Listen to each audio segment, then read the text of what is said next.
Hello, everyone. Welcome to the SavvyCast. This is Jamie, and I'm thrilled that you're here today, whether you're watching on YouTube or listening on your favorite podcast platform.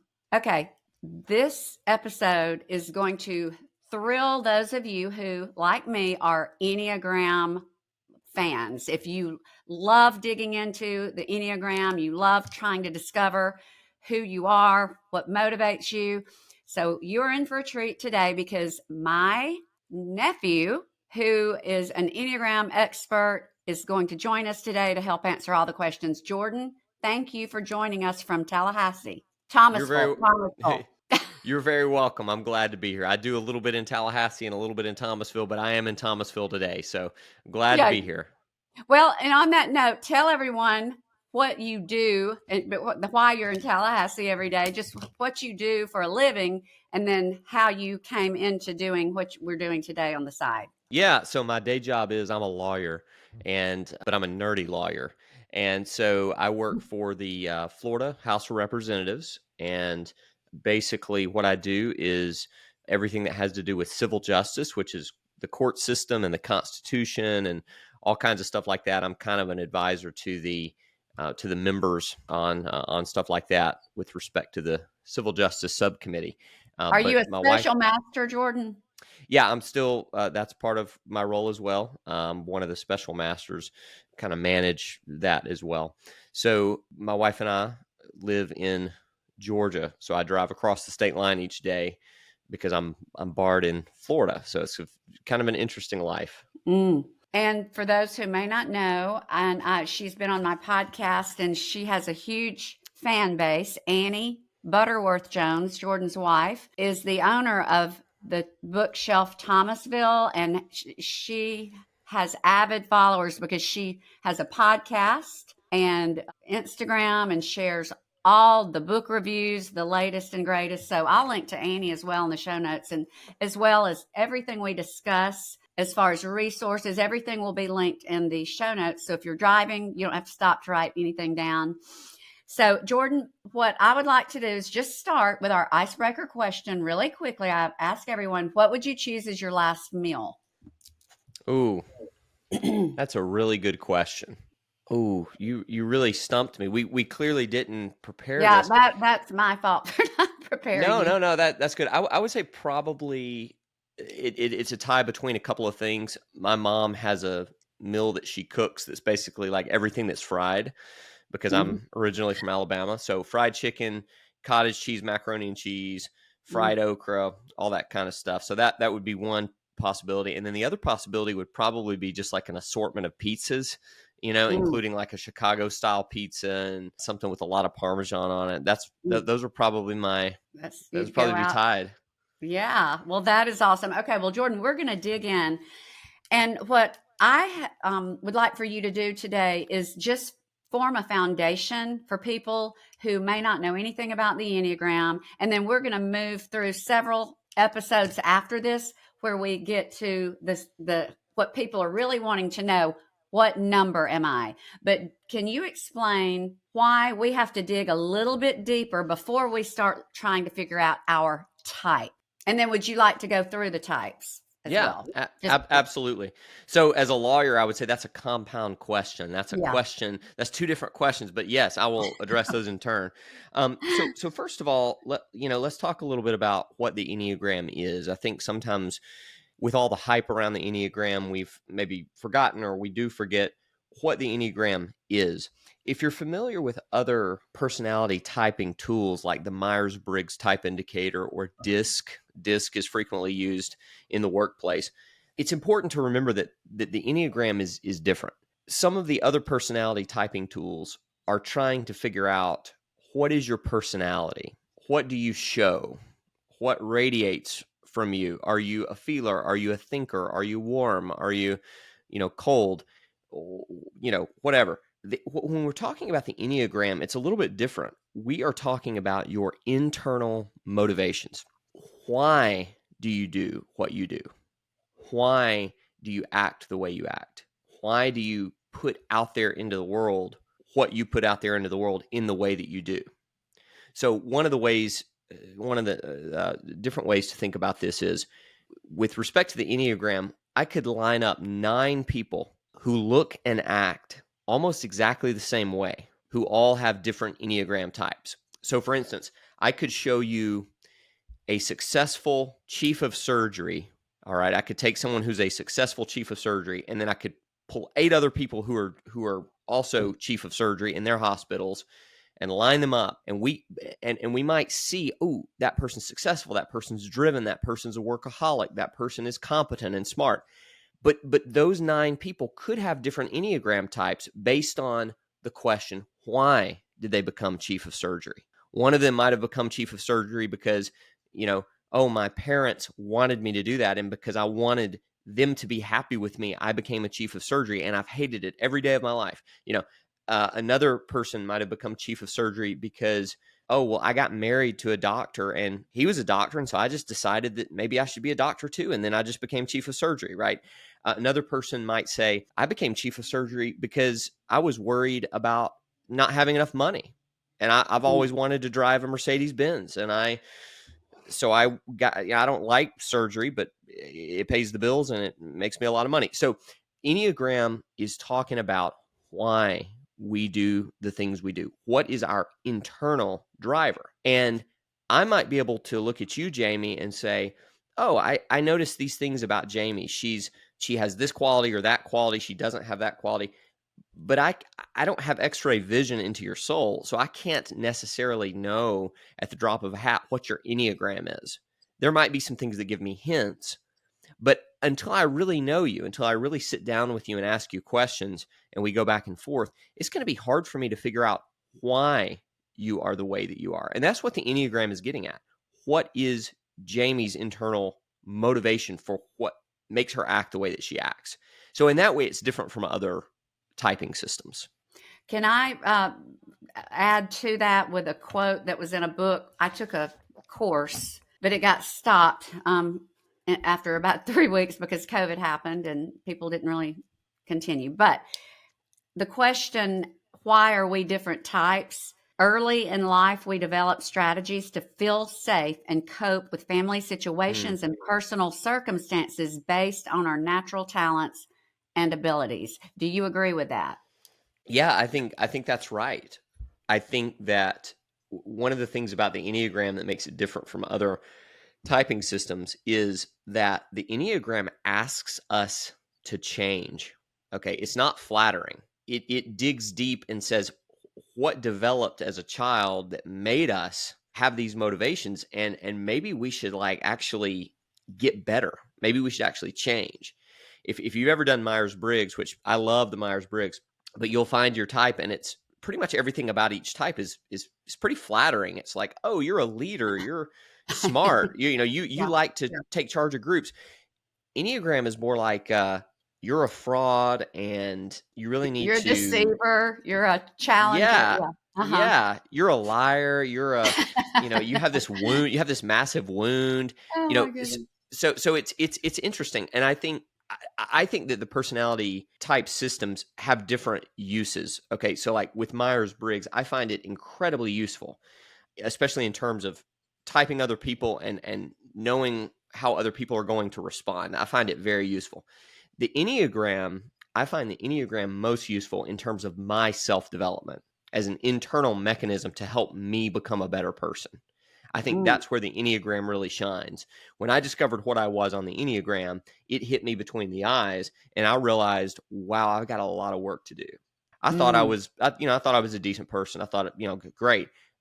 Actually, I'm really not. I didn't even realize the reason that I act the way that I do is really bad. It's really based in some really unhealthy, bad things. And so, if you're interested in the Enneagram and you think it's going to be some kind of light skipping down memory lane or something, it's not. It really will reveal to you the grossest part of yourself, but it is very helpful in terms of getting better and healing. Mm. And Jordan, along with that, I feel like because you helped sort of introduce the family to the Enneagram, and we've had a lot of family sessions where we're all together, and you've helped everyone sort of on their journey to discovering what they are. And then to me, when I saw unfolding in our family, Zane's side, understanding, oh my goodness, that is why Annie is quieter and may get up early and That's leave right. after we've, been yelling and screaming and jumping That's around. Our right. family's loud. It's not because she's disinterested. It's because her tank has run empty. That's right. And then y'all, I believe Mimi said, finally, I understand my daughter-in-law who can look very abrasive. I don't know how I was perceived by some people, but you understand things that maybe you were off-putting. You felt someone was. Yeah. I think that's right. I think that is maybe the next best use for the Enneagram is helping give someone else the benefit of the doubt.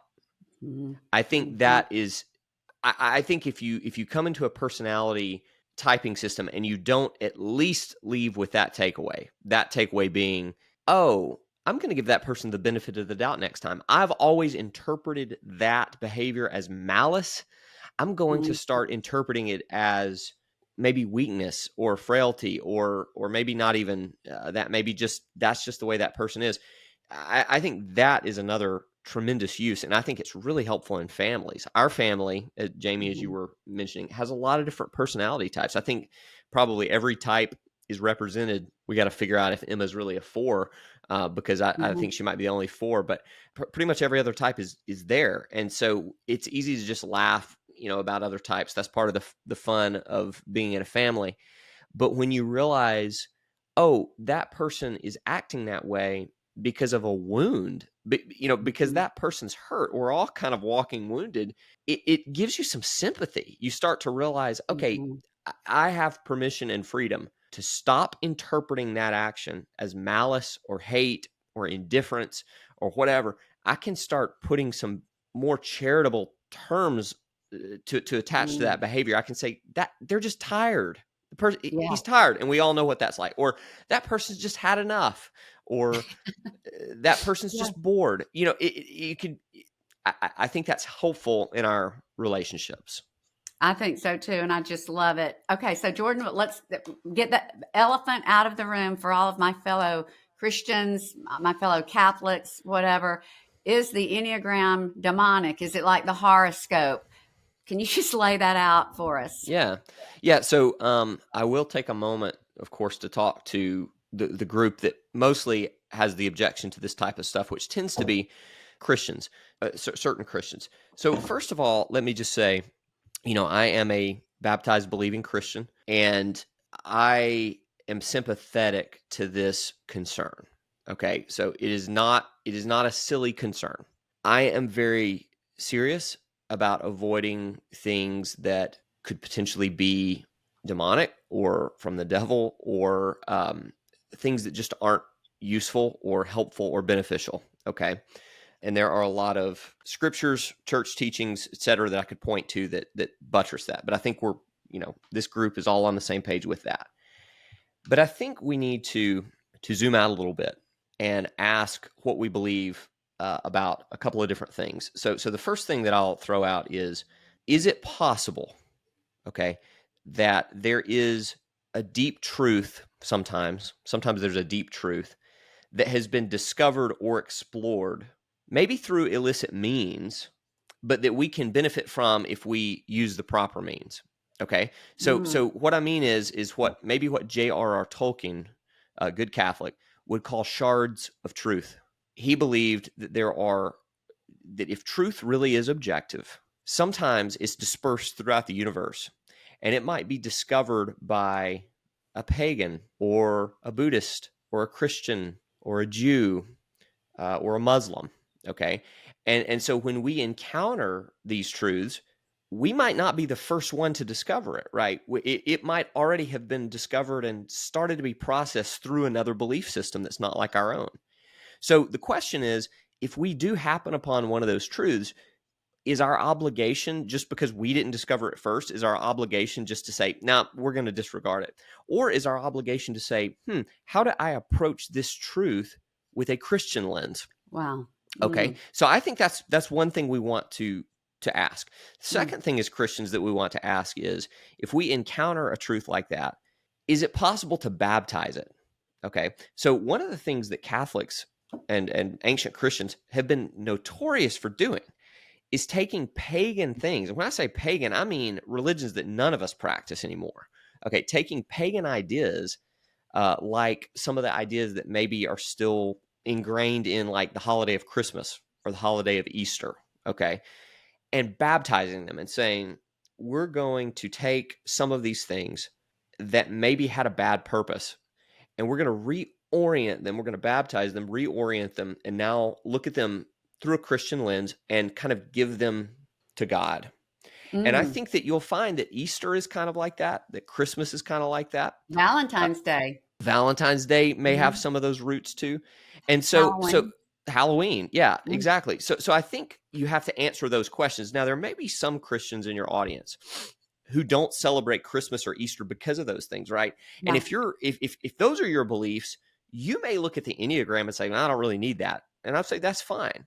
But what I think you'll find with the Enneagram, what I have found is it's a tool that has some questionable roots. I think there are some questionable roots. I think that if you research, I think maybe back in the 60s and 70s, there was this one guy who said that I forget what it's called, but it's when you basically like write something down and maybe automation, self-automation, something. It's basically where, you feel like someone's moving your pen and it's writing. He said some wackadoodle. Inspiration, like he was inspired by. Yeah, but it's not inspiration. Inspiration usually has a positive context. This is like, he was kind of saying, like, I just started writing it down. And so that's like a wackadoodle thing to me. But what I would say is, the way that I approach this as a Christian is, I think that what we have with the Enneagram is some really deep truths that are consistent with my faith, with my worldview, truly, that has been baptized. That so there are some good Catholics, good Anglicans who have started to look at this, and not just those, but other Christians who have started to look at this through the lens of, how does this work with the 7 deadly sins? How does this work with the fact that God calls us to sanctification or to self-mortification? And it has, at this point, as of 2023, I believe that whatever the Enneagram is, whoever has approached it or touched it or poked it or prodded it from different angles, I believe it has really been baptized. And when you hear me talk about it, at least, and when you hear pretty much anyone else, almost any other commentator that I've ever heard talk about it, it's from a Christian worldview. So I believe that it is not only permissible to delve into, I think it's actually very beneficial. It has been very beneficial to me in terms of self-mortification, or not self-mortification, but mortifying the flesh. It has been very, very, very helpful for me. And so I would invite, if you're a Christian and you have concerns about it, I would invite you to think about how you look at these other things like Easter and Christmas, and whether God is big enough, right, to baptize something, to take maybe something that had some evil roots, or maybe even had some people poking and prodding around it, looking for truth, maybe that don't share our worldviews. But is it possible that thing could be brought to a point to where it could be useful, for service in the kingdom of God? Okay, so if you're not a Christian, that whole conversation may be not useful to you, but maybe it is. Maybe it helps you give you some insight into what some of the criticisms are. But that would be what I would say. And I would say, if what I've just said doesn't convince you or doesn't resonate, maybe just take a look at Myers-Briggs, because now I will warn you, Myers-Briggs has Greek roots, right? It's back, Plato, Aristotle, those guys, they weren't Christians either. But again, that one has been baptized too over the years. So I think that's part of what we deal with when we live in the world, so to speak. Not everything has a Christian origin. A lot of things don't, but a lot of things are now Christian or we can think Christianly about them now. So I would just say, think about that, ponder it, and I'll leave it at that. I love that, Jordan. That makes perfect sense. So what I would like to do now is I want to break this up for not only organization's sake, but clarity, and people when they search on the podcast where they sort of know what they're going to get each episode. So for this one, we basically talked about what it is, its importance in understanding yourself and your family, whether or not it's demonic, and how you can use it usefully as a Christian.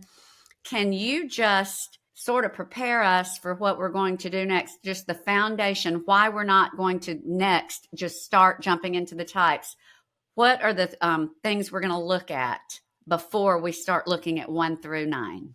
And can you briefly just tell us, and because we're going to jump in and do episodes. Yeah. So I think what I would like to do is talk a little bit next about just kind of an overview of the system, why it's important, what it's trying to get at, maybe do a brief overview of the types, but also talk a little bit about, do a little bit of an overview about the subtypes, the triads, centers of intelligence, stances. These are terms you may have heard, to kind of break it down and make it a little bit easier to understand. A lot of this can be overwhelming if you're getting into it for the first time. But at the same time, you may have gotten into it just a little bit and you may want to know more. Another thing I think we're going to talk about the next time is how to discover your type and whether it's a good idea to type others. And if so, if there's a proper way to do that. Okay. Well, Jordan, can we just wrap this particular episode up?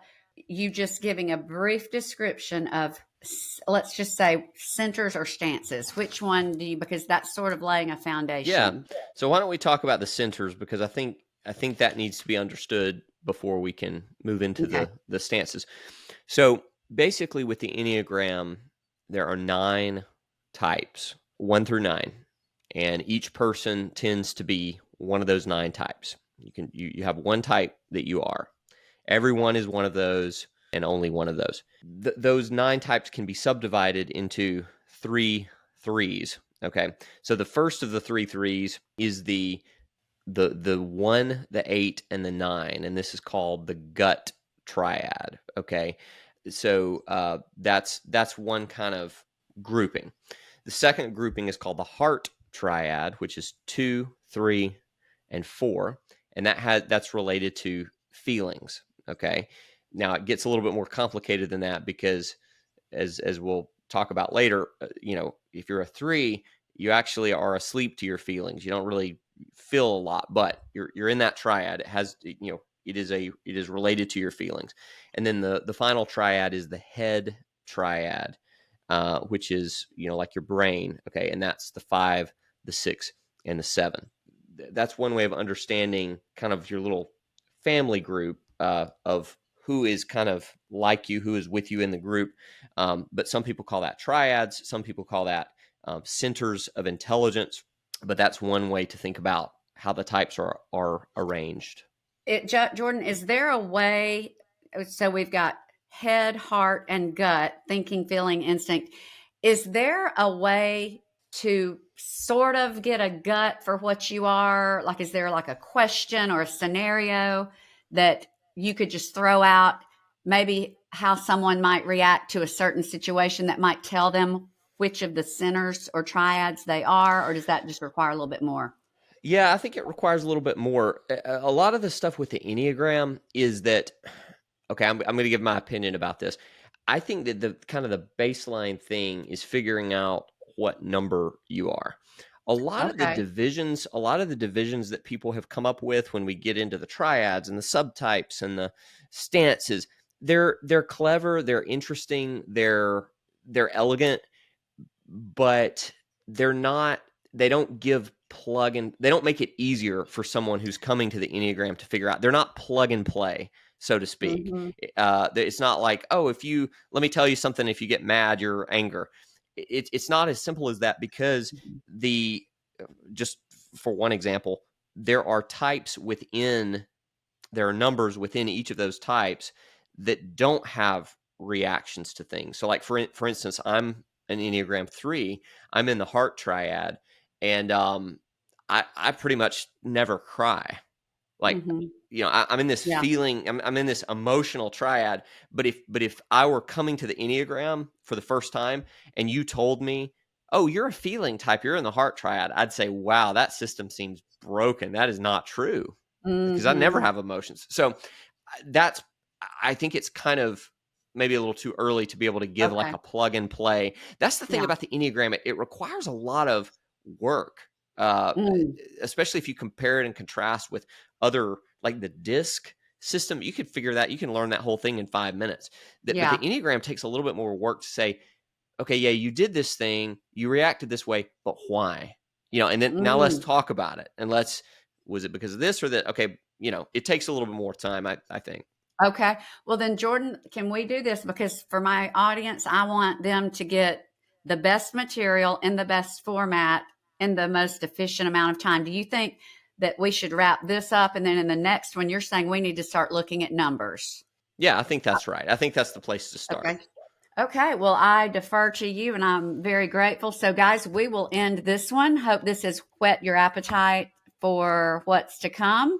So the next episode, we will talk about the numbers and how to start finding out what type you are. So to all watching and listening, I'm so grateful. And until next time, you have a fabulous rest of your day. Hi, everyone. I hope you enjoyed this episode of the SavvyCast. If you'll take the time to rate, review, and subscribe on iTunes, that would mean so much. As always, thank you for listening and have a blessed day.